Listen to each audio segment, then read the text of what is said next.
Hi there, Alan Combies here. Welcome to another video in this series that I call Morning Coffee with Alan. In today's video, I wanted to answer a question about changing memories.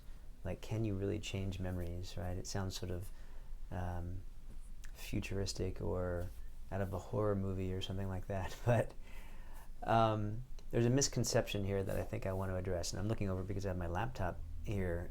This was actually inspired by a question I got via email. So why don't I read the question first off? They say, regarding changing memories, does that mean that I currently have bad memories of my mother, so I should change them to good ones? As an example, instead of thinking of the evilness that she is, should I change my memories to her being a really good, attentive, loving mother? Great question, and I think one that a lot of people, I think this trips up a lot of people, because if we have a memory that is really emotionally charged, then if someone says, well, just change it, it's kind of like, what do you mean change it? Like, the more emotional charge to a memory, the more real it seems, like it's just fact, right? And so this is why, tapping, FasterEFT tapping is so important. And this is what you need to do before attempting to change any memory, is begin to just notice how you are representing it. Because here's the deal, and in fact this point here is probably more important than anything. Everything you're feeling is internally generated. If you think, so a person, the way someone looks at you can't make you feel a certain way, but your perception of that look makes you feel a certain way. A circumstance, getting fired from a job, or the death of a loved one, or a breakup, can't make you feel a certain way. Your representation of it makes you feel a certain way. A memory of an event that happened can't make you feel a certain way, but your representation, your judgment of that memory, your filtering through that memory is what you are feeling. So it's always 100% internally generated. Now, what does that mean? Well, if you're thinking back to about a parent or a loved one, and you're feeling anger or hurt or the evilness that she is, right, then notice that that person is not here. That person's not in the room. That person may have been gone for 100 years. So who's really doing it to you now? You are. You are tormenting yourself. You've taken over the job of this evil person, right? And you are now doing it to yourself by replaying the memories over and over again. Now, if you try to change that memory, you're probably going to come up against a lot of resistance, because it feels very real. It feels like that person is still doing it to you. It feels like,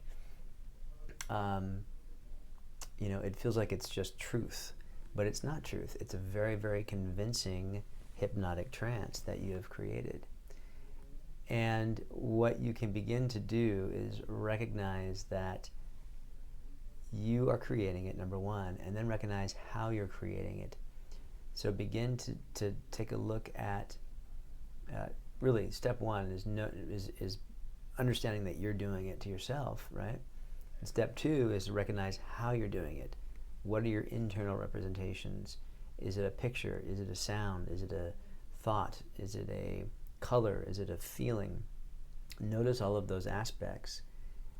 Aim at them, which is just noticing how you know, and then apply tapping. And of course, we've talked in previous videos, and you can check out other videos about why the tapping works and why I like it so much, and why it tends to be one of the most useful tools for doing this kind of thing. But just doing that, and doing that over and over again until that memory no longer bothers you. So you're taking the emotional charge out of this memory. And once you do that, you'll begin to notice that how you represent the memory begins to change and shift. And this is changing memories. a lot of times the memory will change and do a complete flip. So instead of thinking about the evilness that she is, let's just say, using that as an example, a good memory pops into your head, a memory of you spending a lovely evening together, or doing something fun, or going on a vacation, or holding each other. It could be anything. But what your brain will do is, once you have changed that neurological connection and the emotional response to the bad memory, once you take that down, another memory will pop in, and you can use that to replace the old memory. Now, does that change the fact that the event actually happened, or does that create some sort of amnesia? No. But even if you did forget about the negative memory, would that be a bad thing, right? It's like, if you're going to hold on to anything, it might as well be something good. Now, does this make you stupid? Like, are you going to fall prey to evil people? No. You keep all of the lessons. Everything that you learn, you've learned. Letting go of the emotional charge actually makes you smarter. You're more present. You're more aware. And so this is very important.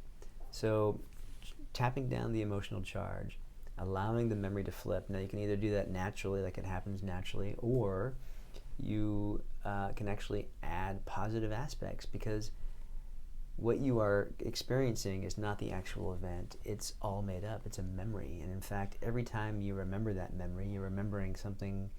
You're remembering the memory on top of a memory. So it's always changing. And so why not change it in a way that makes you laugh, or feel good, or feel loving? Now, again, if you're listening to this and you haven't tapped on your memory yet, you might be saying, I can't do that. I can't change that memory. It's too, well, and that's what's going to happen. If you don't tap first and you try to change the memory before tapping, you're going to come up against a lot of resistance, and you're going to come up against, you're probably going to get angry and frustrated, because there's an emotional charge. And so, again, tapping it down and then introducing new aspects. See people hugging each other, put smiles on people's faces in the memory, whatever it is for you. Experiment with it. It's your theater. It's your mind. And recognizing that that you're doing it to you 100% of the time, and that you have control over that. You don't necessarily have control of what memories pop into your head, but you do have control of what you do with those memories, how much attention you give them, whether you choose to entertain them or choose to let them go is up to you. So I hope that helps. This is Alan Combies, creator of this video series called Morning Coffee with Alan. We'll see you in the next one. Thanks.